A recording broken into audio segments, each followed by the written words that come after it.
Salam Bapak Ibu, jemaat yang diberkati. Selamat malam, salam sejahtera untuk kita semua. Kembali pada malam hari ini, edisi Rabu, tanggal 4 Mei 2022.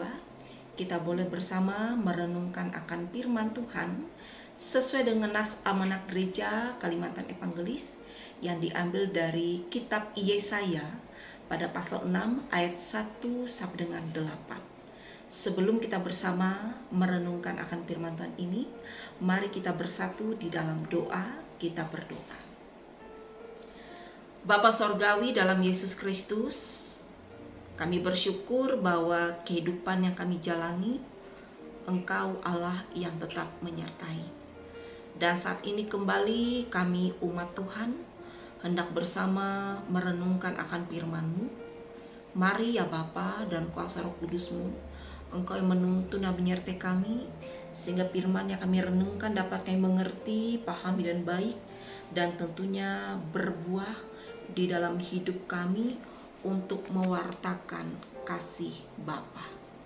Terima kasih Bapa, kami sambut firman. Di dalam Yesus Kristus kami berdoa. Amin. Bapak, Ibu, dan jemaat yang diberkati, dari Yesaya pada pasal 6 ayat 1 sampai dengan 8 ini, saya memberikan tema dari perenungan ini, yaitu ini aku, utuslah aku. Jemaat yang diberkati, firman Tuhan ini menceritakan tentang pemanggilan Yesaya oleh Allah dalam bentuk penglihatan di bait suci. Nah, pemanggilan Yesaya ini dilatar belakangi bahwa orang Israel yang saat itu berada dalam kekacauan, baik secara sosial, politik, dan spiritual.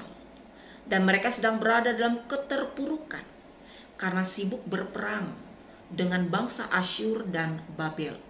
Bahkan mereka pun hidup menjauh dari Tuhan dan menyembah ilah-ilah lain. Sehingga dari kondisi ini membuat Allah menjadi marah kepada mereka. Untuk itu Allah memanggil seorang nabi yang bisa menjadi juru bicara Allah dalam menegur dan menasehati, sekaligus menubuatkan kehancuran bagi orang Israel dan Yehuda karena telah berpaling dari Tuhan. Jemaat yang diberkati, dalam proses pemanggilan tersebut, Allah didampingi oleh para malaikat serapim atau malaikat yang menyala, sehubungan dengan kemuliaan yang mereka miliki di samping Allah. Nah, para malaikat serapim ini memiliki 6 sayap yang terdiri dari 2 sayap dipakai untuk menutupi wajah mereka. 2 sayap lagi dipakai untuk menutupi kaki mereka, dan 2 sayap lagi dipakai untuk melayang-layang. Nah, sambil melayang mereka menyanyikan lagu pujian untuk Tuhan karena suara mereka yang luar biasa sehingga menggoyangkan bait Allah. Melihat situasi demikian, Yesaya menjadi takut karena menyadari dirinya pasti akan celaka karena telah melihat Allah. Sebab pemahaman pada saat itu, siapa yang melihat Allah pasti akan mati. Dan Yesaya menyadari karena dia adalah orang yang berdosa. Tetapi Tuhan mengampuni Yesaya dengan mengambil bara dari mezbah dan menyentuhkannya ke mulut Yesaya sebagai tanda pengampunan. Dan setelah hidup Yesaya dipulihkan oleh Allah, maka muncul pertanyaan tentang siapa yang diutus oleh Allah untuk menyampaikan maksud dan rencana Allah. Maka dengan segera Yesaya menjawab, ini aku, utuslah aku. Kesedihan ini adalah berasal dari kesungguhan hati dan kesetiaan dengan segala konsekuensinya, yaitu penderitaan, celaan, hinaan, dan pembunuhan dari sesama bangsanya. Namun Yesaya menerima semuanya itu karena dia tahu Tuhan Allah akan bersamanya. Jemaat Tuhan yang diberkati, berkaca dari firman Tuhan ini dan belajar dari Yesaya, bagaimana dengan kita? Kita juga telah dipanggil oleh Tuhan untuk menjadi umat-Nya dengan proses yang mahal melalui kematian Yesus di kayu salib.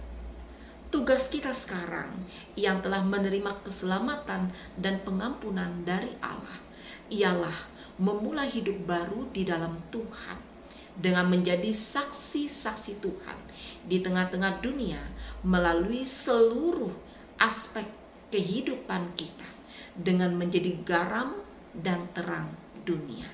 Dan tentu menjadi pengikut Yesus kita akan mengalami banyak tantangan, cobaan dan pergumulan. Tetapi sama seperti Yesaya, mari kita tidak takut, kita tidak khawatir dan gelisah. Karena Yesus sendiri dalam kuasa Roh Kudus akan menyertai kita sampai pada akhir zaman. Sebagaimana Yesaya mengatakan, ini aku, utuslah aku. Biarlah dengan iman kita juga mengatakan, ya Tuhan, ini aku, utuslah aku.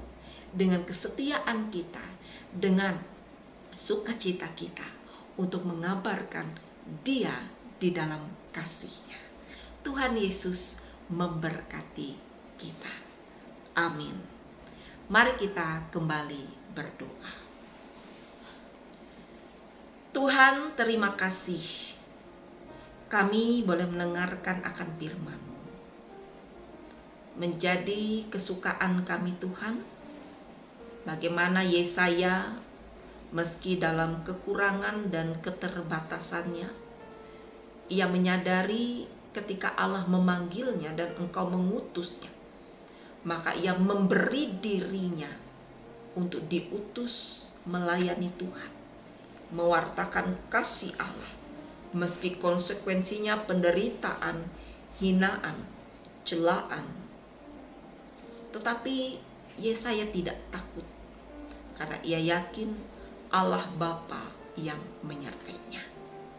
Begitu juga dengan kami ya Bapa. Kami menyadari sebagai anak-anak-Mu yang telah Engkau pelihara dalam damai dan kasih, yang telah Engkau selamatkan melalui pengorbanan-Mu di kayu salib.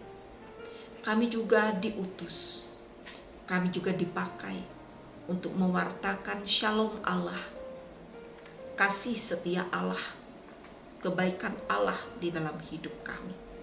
Walau ada banyak gumul, derita, cobaan yang kami alami, namun tidak mengurangi semangat kami untuk tetap mau diutus, bersaksi, dan memuliakan nama Tuhan di dalam seantero hidup kami. Sehingga dengan demikian dunia dapat mengenal, melihat Yesus Kristus adalah Tuhan dan Juru Selamat umat manusia. Terima kasih Bapa, terima kasih Yesus. Terpujilah Engkau. Amin.